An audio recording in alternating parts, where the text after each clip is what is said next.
More than 100 BBC journalists have accused the British media company of systematically silencing Palestinian voices and acting as a PR arm for the government. In a letter to Director General Tim Davie, BBC staff say the refusal to air the fully vetted documentary titled Gaza, Medics Under Fire was a political decision as the network has become, quote, crippled by fear of being seen as critical of.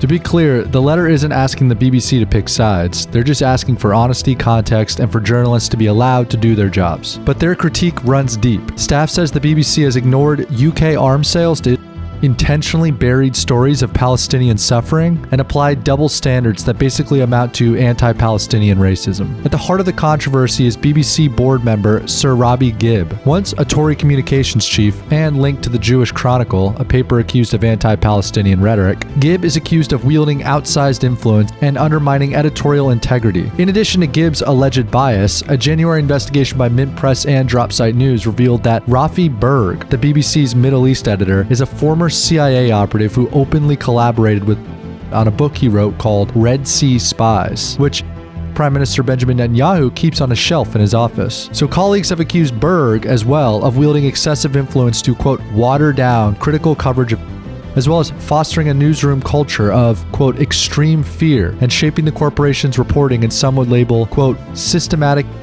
propaganda. The letter calls this a betrayal of BBC values, saying decisions are made to serve a political agenda, not the truth. So this is so much more than a salacious media scandal. This is a reckoning. We have literal journalists from within the BBC saying the truth is being buried. The question then becomes, why do you think they're burying it?